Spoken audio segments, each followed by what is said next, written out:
Is it crazy to be bullish on the Bears? Yes, it's crazy. I mean, not too crazy. I think I like a lot of the moves they did. I like the hire. I like Ben Johnson. I think that was a good move, and clearly he's a big fan of what this roster has to bring because Ben Johnson's turned down other jobs in the past. So, yep, the Bears have made some moves into 2025. They got a new head coach. They got some new pieces. They got Dennis Allen joining Ben Johnson as the DC. I like that move. I like having a guy who has some experience come in with a younger head coach to kind of bring along the other side of the ball, give you experience to kind of like, hey, where you might be as far as building out your staff goes. As far as the rest of Ben Johnson's staff, not a lot there. Like Declan Doyle, right? OC in name, I think, only right now because obviously Ben Johnson's going to have a lot more control over the X's and O's. But, honestly, Declan Doyle sounds like a character out of a Harry Potter fan fiction, like just a weird side character that Hermione has a weird fling with. But I digress. They also brought in, and this is the one veteran move I really liked as far as the QB room, Case Keenum, players coach kind of guy. I like this kind. He's going to be a quarterback. He's going to be the QB3 because they have Tyson Bagent. They have Caleb Williams. Are they going to be able to set up Caleb Williams for success? Well, I like what they did to do this, right? They drafted him number 1 overall last year. They walk into this year. They go, let's get the best offensive head coach possibly on the market with Ben Johnson to be the head coach.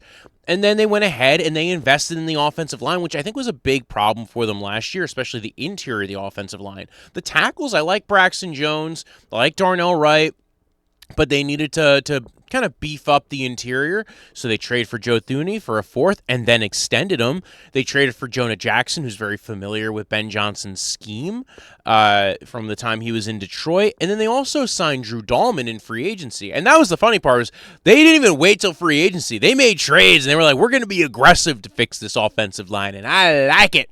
I like it. This is how you do it. This is how you do it. To be fair, they didn't have to fix the receiving room. They had already had DJ Moore, who I think is a very, very good player. And they have Roma Dunze all along. Love Roma Dunze. I'm very excited to see what he could do in a Ben Johnson offense. I think he can be kind of, everybody's talking about who's going to be the Amon-Ra St. Brown of Ben Johnson's offense. Dude, you don't need an Amon-Ra St. Brown. You got DJ Moore and Roma Dunze. Those are already 2 very good players. And then they stacked on top of that. They went ahead and drafted Colson Loveland in the first round in this year's draft. And in the second round, they drafted Luther Burden, a guy who I think a lot of people in the draft communities were a very big fan of. And again, doesn't have to be the number 1, the number 2. He's basically, you drafted a number 3 in the second. I think you're setting your QB up for some very good times right now. They also still have Cole Kmet, who's a very solid tight end, who has already spent time building up chemistry with Caleb Williams. So you look at this receiving core, I like the top end talent of it. Roma Dunze, I was a big fan of him a year ago, and you see a lot of I think there's a lot of stats where he was overthrown a lot of and again, like he's still getting thrown to by Caleb Williams, but Caleb Williams gets a more simplified offense, isn't worrying about the pressure, is dealing with a coach that's going to be actually walking him through the tape in the room, and that was the thing that was big this year in the offseason, was a lot of the talk about the prior administration with Shane Waldron and how he handled the coaching room as far as the offense went. Just that it was not, and Eberflus and how he handled the whole the whole coaching and everything. Apparently just not a lot of quality time with the players and going over what they needed out of the tape. And I feel like Ben Johnson's going to be a bit more hands-on. Again, another reason why they brought in a guy like Case Keenum. Because, listen, maybe you don't want your head coach to be entirely dedicated to your quarterback doing the tape teaching right there. But you bring in a guy like Case Keenum who's like, listen, man, this is how you watch tape. This is what they're going to want to see from this week. I'm Case Keenum. I'm also in commercials. Case Keenum. Backup quarterback doing commercials. I love it. No, I'm a big fan of Case Keenum, just because I think he's a good player. Kind of like he's basically got a QB, but you also got a coach. That's what they want. That was the value of bringing him in. outside of the receiving room, is there anything else I thought that was very important that they had there? Those are the main pieces. They don't have Keenan Allen right now. He left in free agency, not to do anything. I think he's just home playing Xbox right now. He was a very important part of that team last year, and I think he had good chemistry with Caleb Williams. I think he did do an interview at one point where he said that it's either going to probably be Chicago or LA. LA just had Mike Williams retire on them. So honestly, if Keenan Allen goes to LA and retires again, that's kind of where it rolls at this point. But I think he wants to go to a place where he has already built-in chemistry with the quarterback and can help bring along a dude that probably needs development. The one thing I was a little confused by, though, was the running back room. I expected a bit more out of this running back room. I wanted, something more than a 7th-round pick in Kyle Monangai, which I love the name, Kyle Monangai. I do love the name. Roschon Johnson, not a big fan of. DeAndre Swift, if DeAndre Swift was going to work with Ben Johnson, wouldn't it have happened when he was in Detroit? Instead, they kind of moved off of him from Detroit, and I don't know. Now it sounds like he's all buddy-buddy with Ben Johnson. They have a plan. They're going to try to utilize him in the run game and the receiving game. DeAndre Swift, very good receiving back, but just never felt like he ever kind of fully clicked in the NFL as far as that. Other than his 1 year with the Eagles, I think he played pretty well. Went to Carolina, just wasn't it. Was it Carolina he went to? No, it was Chicago. It was Carolina had the other one that was now on the Dallas Cowboys. Oh, I'll remember his name eventually. But I digress. DeAndre Swift, solid. I think he's solid. Again, dude who can do very well in the receiving game, kind of kept on bouncing stuff outside when he was in Detroit, and I felt like that was kind of a big, thing that there was button heads on. Might be that Ben Johnson's adapted a little bit. Might be that DeAndre Swift has shown that, hey, listen, man, I'll run between the tackles. I swear. I promise, coach. I promise I'll do it. I swear. Roschon Johnson, not a lover of Roschon Johnson. They finally got rid of Khalil Herbert, unfortunately, not here anymore. I feel like this would have been a fun offense for him to be a part of. Not that he would have stayed healthy for the whole thing. I even with the offensive line, I'll touch on that for 2 more seconds, and we'll go into the defense element of it, because honestly, I like I said before, loved what they did. They traded for 2 guys. They signed 1 guy in free agency, and they drafted a dude that I kind of I like as far as why am I not? Why did I not scroll down? Where is it? Where is he? Oh, Ozzy Trapilo. No, it's just because I can't read everything in Arial, because apparently Google Docs is everything in Arial. I digress, though. I like what they've done. I think they have some good depth on this offensive line, too. Ryan Bates, a very solid depth interior offensive line piece. That's what I was also looking for. I do like what they have here. I think they've got good depth in the receiving core and the offensive line. I would have liked to see them get an Amari Hampton or somebody else, somebody who could really, add to the running game and kind of take some stress off of Caleb Williams, because I don't think DeAndre Swift does that enough for you.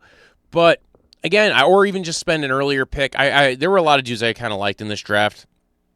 I digress. Maybe they'll just make Travis Homer a thing. Could be. In the end, I like what Ben Johnson can do. I like what he's as a schemer, as far as, he and again, I think he's going to adapt his offense to what Caleb Williams does well, to what they have in this receiving core with DJ Moore, get him in motion and in movement, utilize Roma Dunze's side and speed and catch radius. And now you have Colson Loveland, who again is, I think, going to be an intricate piece as far as the pass catching core here. So I like this strategy. I love the strategy of, if you're going to fix one thing in one offseason, fix the offense first, because you can adjust on that. You can fix things as you go along. If you figure it out and it works, you have built up chemistry with the offensive line. It tends to be more consistent than defense, because defense tends to be some of it's scheme, some of it's pieces are falling apart, injuries. A lot of defense is, one piece working off the other piece. Not that offense isn't like that, but if you have the quarterback, you have the quarterback. If the offensive line is good, yes, injuries can affect the offensive line, but now and you can build upon that. And if you don't have the offensive line, you know that's still an issue you got to fix. The receiving core, like receivers tend to be pretty consistent year to year. So I think there's a lot more consistency with the offense that you can build up here. And that's why I like the strategy this offseason and over the last couple of offseasons to try to get this offense right. Which is why, like, the defense, maybe not being an elite defense, doesn't scare me. Like, I know they didn't make a lot of moves on defense, but they have some good pieces there. I like Gervon Dexter, Grady Jarrett they signed in free agency after he was released from the Falcons. They drafted second-rounder Shamar Turner to D-tackle, and then they also have Andrew Billings, who, isn't what he was, but still solid pass rushing, kind of nose tackle, kind of, fill up do the one gap, maybe stick you at nose and two gap it a little bit. It depends on what the scheme's going to be asked for from Dennis Allen. I think they have a lot of big dudes on the interior there. And then you look at Montez Sweat and Adiengbo, they signed in free agency from the Colts. I like that. I would like somebody to pair with Montez Sweat who's as good or better. I don't think Adiengbo has that level of talent. But as of right now, like, that's why I was a little shocked they have not spent a premium pick on an edge rusher the last 2 years, especially in two draft classes where they were in very good spots to get premium edge rusher talent. You look at Jared Verse last year, they had a shot at getting him. Instead, they drafted Rome Odunze. Not complaining. Love Rome Odunze. Love the pick. Love the pick. Don't do that. I will not do that anymore. I will never do that ever again. Love the pick of Rome Odunze. But there were other options as far as edge rushers go, and what you could have done, traded up, traded down, done whatever you wanted to do.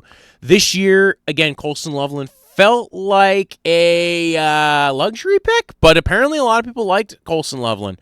Not the only team that was big into Colston Loveland stock. Apparently the Rams were big into Colston Loveland stock. But again, there were some decent edge rushers in this draft class. I thought they were going to go for one of those dudes. They didn't. It is what it is at this point. You look at the cornerback room, right? Good cornerbacks here, but I don't know, outside of Jalen Johnson and Kyler Gordon, Tyreek Stevenson played a little bit last year. Terrell Smith, interesting backup, has had some moments. So there's not outside of Jalen Johnson and Montez Sweat, who I think are both very good for their position, but I don't think they're looked at as the elite talents of their position. I mean, Jalen Johnson probably could be considered an elite talent as far as corner goes, but Montez Sweat's probably considered like a tier 2 edge rusher for a lot of people. And then you look at the safety room, Byard, Brisker, Jonathan Owens is your third safety. They also have a UDFA named Major Burns, who I just love the name of. I like that. I like what they have going on here as far as the safety room mixed with the cornerback room. They probably could use a little bit more, again, either more star talent, more depth. But for right now, for year one of this administration, don't mind it. Don't mind what they got going on defense. Linebacker room, Tremaine Edmonds, TJ Edwards from the free agency signings from a couple years ago. I think they're fine there. So overall, the defense, I think, should be at least a middling defense. And if not, then I have some questions as far as Dennis Allen. Did they not get the right guys in the room? Whatever's going to be the deal there. But there is some talent. I liked Brisker when he was coming out. I like how he's played in the NFL. Byard's good. Jalen Johnson's good. Kyler Gordon's good. Montez Sweat is good. Adiengbo's a very solid player. You got a pretty solid interior of the D-line. Like I said before, Dexter and Jarrett and Turner and Billings. And you got a good rotation there. So I got to say, this defense should be fine. It should be a fine defense. They should be able to get offenses off the field. And as far as the offense goes, we know Ben Johnson knows offense. And we've seen an investment in the offensive line, a decent receiving room. Again, and an investment in more pass-catching weapons with Luther Burden and Loveland. So I like what they've done. I don't think there's a lot to complain about with this Bears team.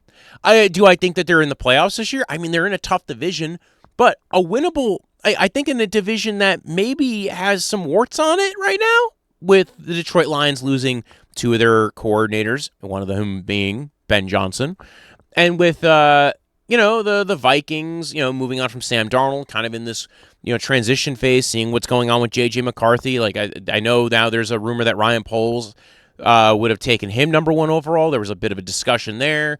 That's interesting to hear. Considering the weird thing was, I'm pretty sure part of the article that came out earlier this offseason was that Caleb Williams wanted to go to Minnesota. So, very interesting how that could have played out, right? Like, oh, wait a second, we were already interested in JJ McCarthy?